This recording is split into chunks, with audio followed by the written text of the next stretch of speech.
त्यांना गिळावीच लागेल।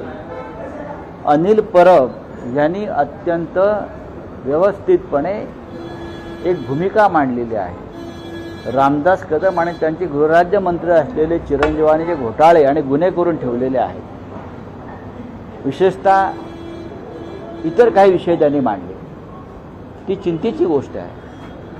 अशा पद्धतीनं जर मंत्री काम करत असतील तर देवेंद्र फडणवीस हे कॅबिनेट चालवत नसून एक गुंडांची टोळी चालवत आहेत।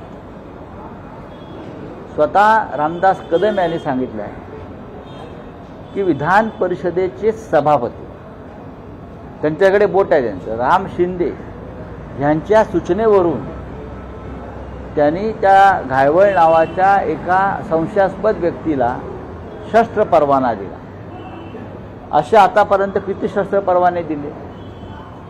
पोलीस आयुक्तांचा अहवाल बाजूला ठेवून पोलीस आयुक्त म्हणतात ते करू नका, अशा प्रकारे देऊ नका शस्त्र परवाना, नाकारलेला आहे शस्त्र परवाना, तरीही गृहराज्यमंत्री जर देत असतील तर मला असं वाटतं की हे सरकार आहे फडणवीसांचे, गुंडांची टोळी चालवते आहे, सरकार चालवत नाही।